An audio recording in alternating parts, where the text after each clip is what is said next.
Welcome back to the show, everybody. We got a good one for you today. We're going to talk about the Fed and Ripple. That's right. I said the Fed and Ripple, central banks and distributed ledger technology, the Bank of England and a synthetic hegemonic currency.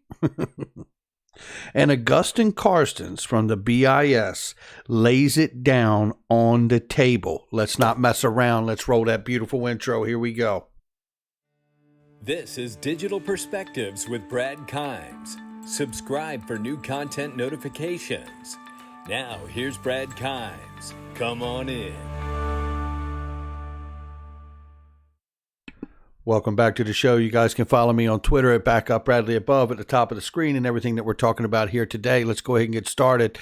Cryptocurrency market cap collectively over $1.5 trillion and almost $1 trillion of that at the doorstep of Bitcoin. Let's look at it. 50,000 plus this morning, 50,372 and 85 cents. And then let's look now really quickly at XRP so we can get moving into the news. We are 47 cents and currently falling like a manhole cover from the sky. Woo, there it is. We're down 12.71% on the 7-day, courtesy of the dereliction of duty by the SEC. There we go. And there you have it. So let's go ahead and get into this morning. We got a lot to go over here. So this is from Michael Val 5 Links. Now, I think this is really cool news because I've always been a fan of Hedera Hashgraph and I haven't got it yet. And if you guys know what exchanges it's actually on that you can get it, let me know. Because if it's on BitTrue, let me know. So definitely interested in that. Standard Bank Group has become the first African node operator on the Hedera network. Congratulations to Hedera. Congratulations to Standard Bank out of Africa.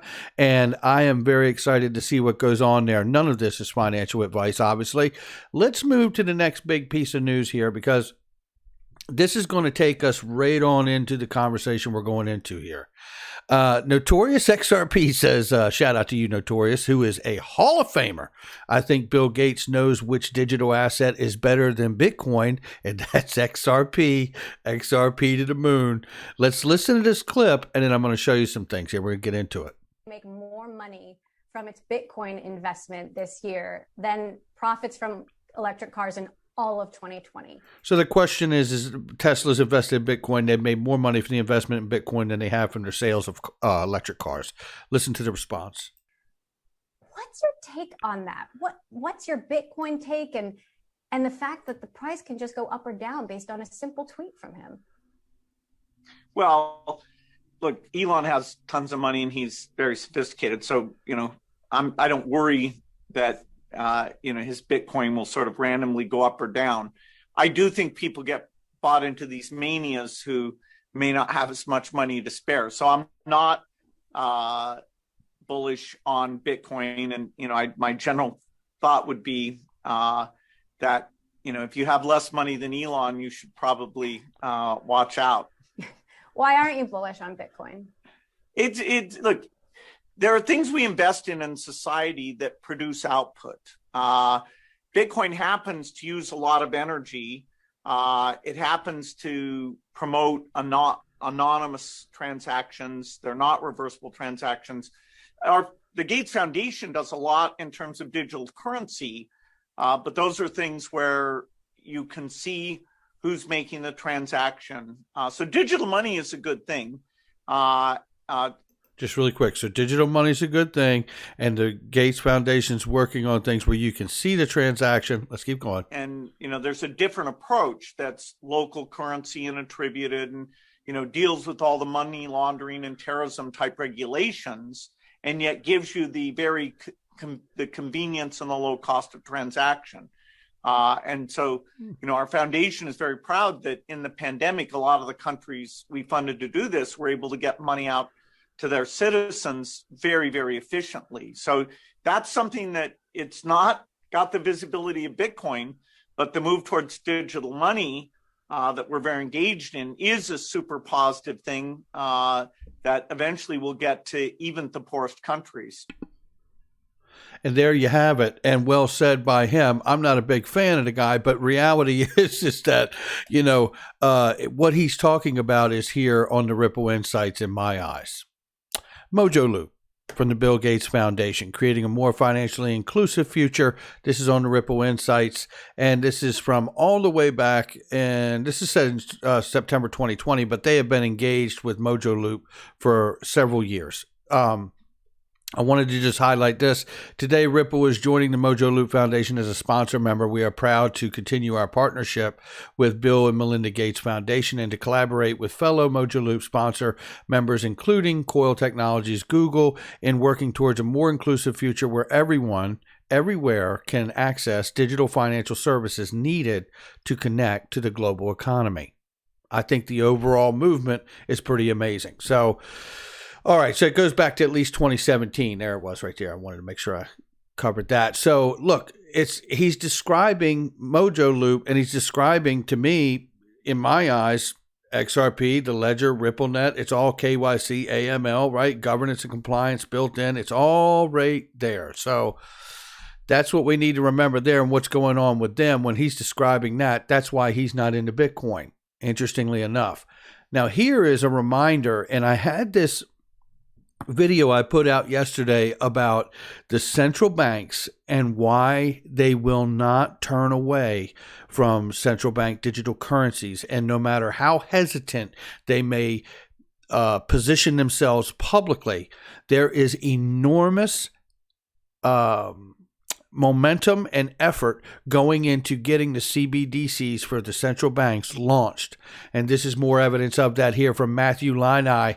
Make sure you follow him. Joint statement on multiple central bank digital currencies, UAE, CBDC bridge project to jointly study the potential of distributed ledger technology in cross-border payments. Here we go. You want to know if it's happening? It's happening. Now, does it say Ripple? No. Does it say XRP? No. Does it say the ledger? No. But you know what? Here at my house, I understand that distributed ledger technology and seeing banks work with cross-border payments, there is not one other project that has the level of connections and partnerships that Ripple has. For me, this is leaning in to the notion that they are testing, in my eyes, off of the XRP Ledger open source technology. Now, I would imagine that would be a private network built off the top of that, and we will see what comes of it. But nevertheless, it is the Hong Kong Monetary Authority and the United Arab Emirates and the People's Bank of China and the Bank of Thailand working together with this cross-border bridge, and it is coming from the Intanon Lion Rock project. So we've covered that before. You can go into the video playlist and search those, and you will have videos come up that you can check out on that as well.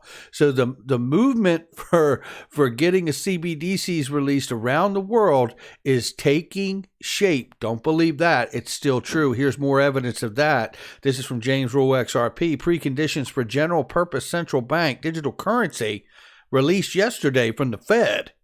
Let's just take a look at just some of this right here. Again, they give a map. They show the progress or the present-day challenges, possible future capabilities, not pursuing, unclear, NA, right?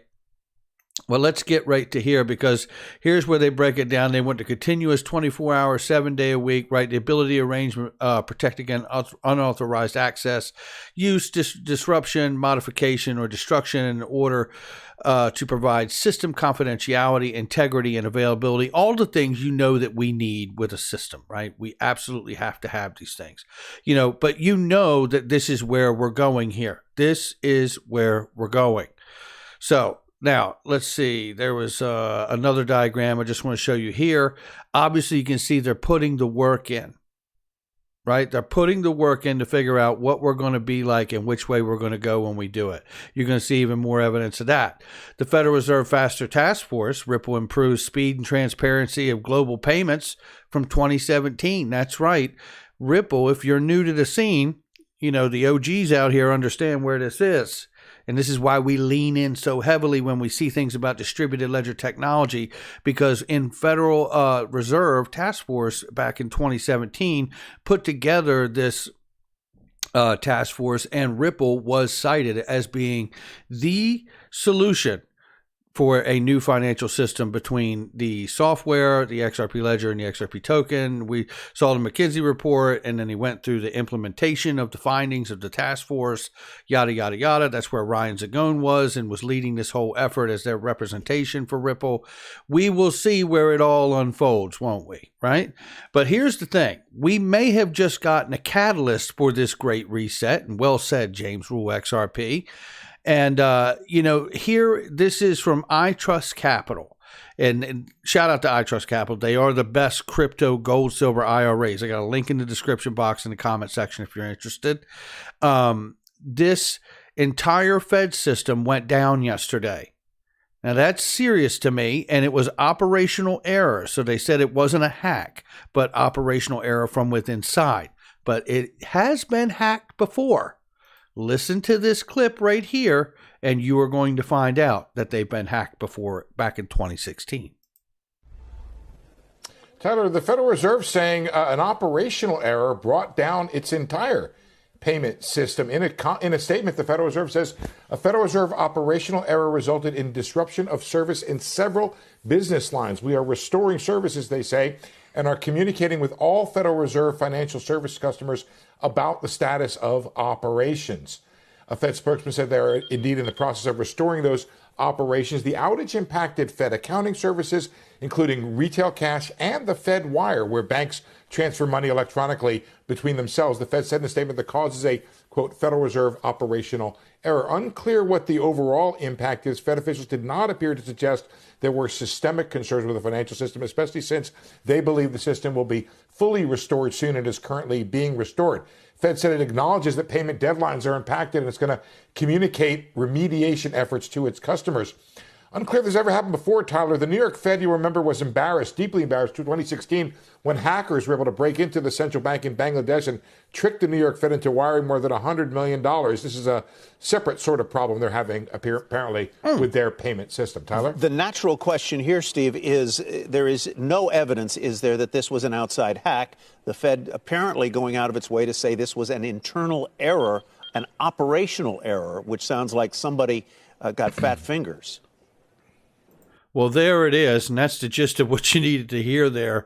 Listen, whether it be an outside hacker or whether it be operational error and a fat finger mistake, if a fat finger mistake can end up crashing the entire system, isn't it time that we move to a distributed ledger technology system and build a new system off of that? I believe it's already done.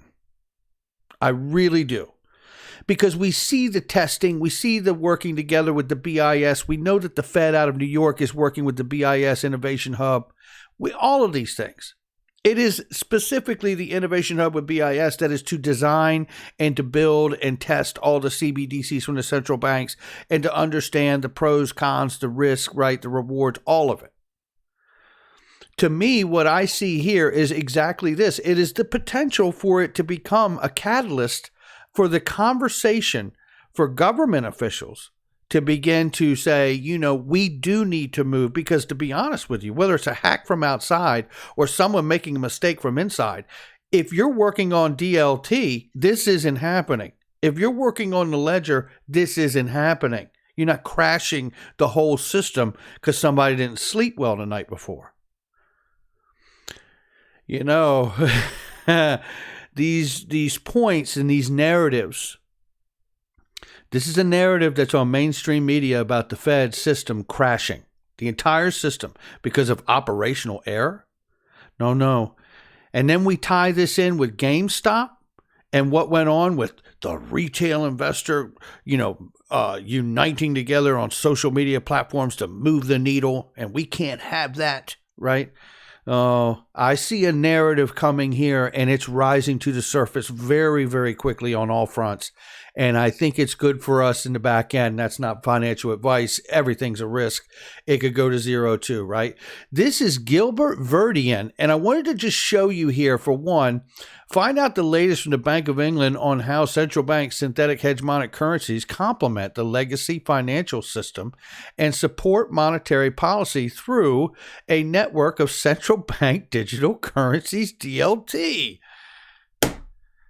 Oh, brother, this is obviously from 2019, but nevertheless, the thread is here. The narrative is here. It was carried over into the G30, the working group of 30, right? Where they also highlighted it there in even more detail about how an open question of whether such a new synthetic hegemonic currency, an SHC, would be best provided by public sector, perhaps through a network of central bank digital currencies. The banks understand that if we had something that sits in the middle of everybody's central bank digital currency, then we wouldn't need to take their money. Right? We could put our money in and their money comes out on the other side because neither one of the banks want each other's money, because that's why we have a problem in the overnight repo market. They don't want to lend to each other because they know that there's going to be a crash and nobody wants to get stuck without a chair in this financial game of musical chairs. Oh, it's so real. And they try to act like they're not pressed about it. This is the digital group working G30, the working group of 30. And this is the section here I've played and covered many times on this channel, but I find it to be just as pertinent today that it talks in here about Mark Carney, the former Bank of England governor, had raised the question of whether globally coordinated synthetic hegemonic currency could dampen the spillover shocks associated with dominance of the US dollar as a reserve currency. Do not get it twisted. This is about the US dollar not being the global reserve currency much longer. And that may sound very profound, but ask people in UK if they thought that about the sterling pound, right? Back in the day, because that's what the US dollar replaced back in, 44? So, or somewhere in the 40s there. So looking at this, they say a synthetic hegemonic currency, well, they say systemic, but it's actually spelled, they chose the wrong word. It's synthetic hegemonic currency. Could, for example, be a stable coin, a global stable coin is what it is. And it could be backed by a basket of deposits at different central banks. It is possible that such a stable coin could be valuable for cross-border payments, serving a function similar to that offered in the private sector by Ripple, a real-time gross settlement system, currency exchange, and remittance network whose digital currency XRP leapfrogs slow and expensive correspondent banking, which, by the way, Ripple just filed for a business license in Wyoming, and the next step is not too far out on a thin limb to say a banking charter.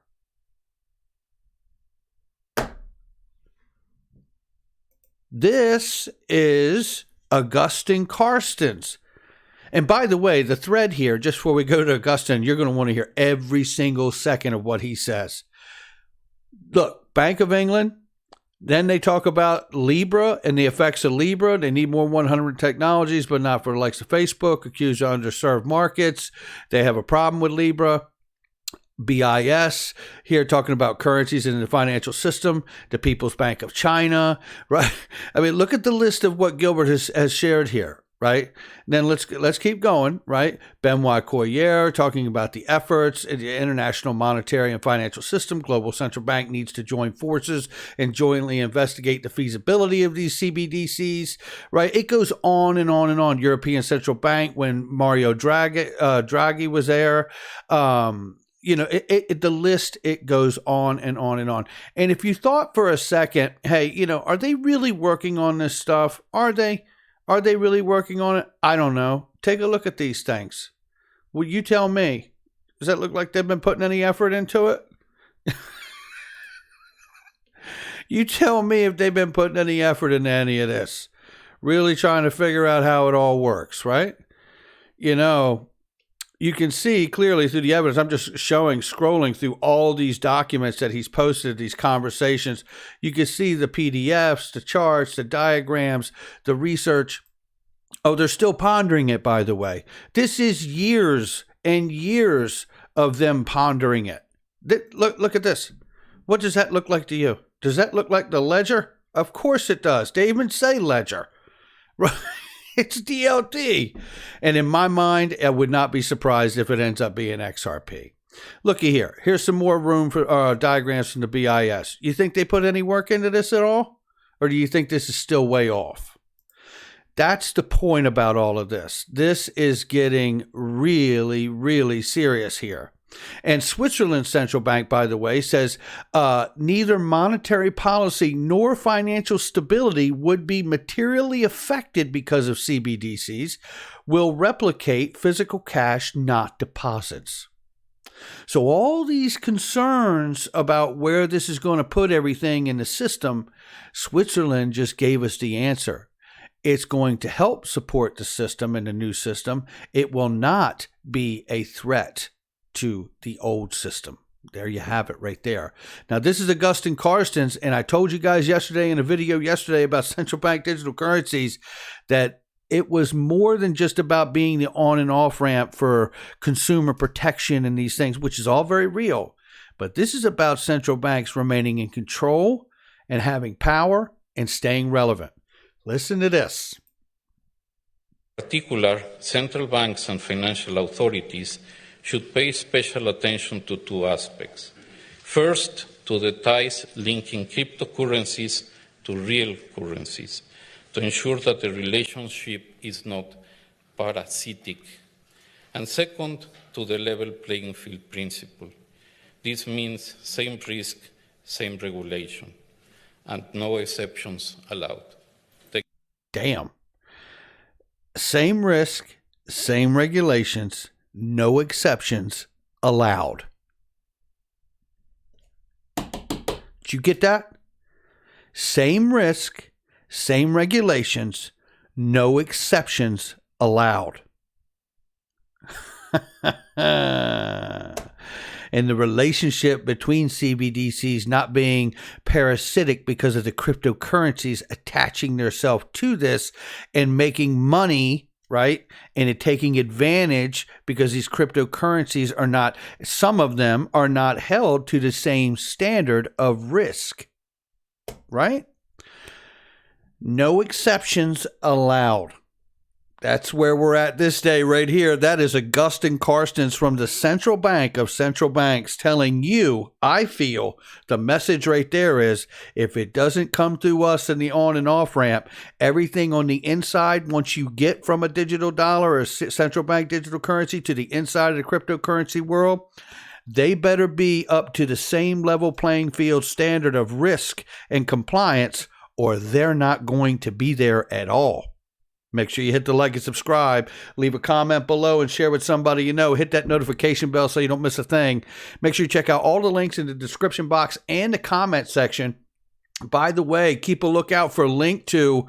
They got hit pretty hard. There's like most of it got bought out because it goes so quickly. But Link to still got SPVs for their shares, and Better.com, which I know does have Goldman Sachs behind it a bit there. And keep an eye out for them to replenish some of these others like Ripple, Kraken, and Uphold, which go very, very quickly, guys. Keep an eye on that as well, and I'll catch all of you on the next one.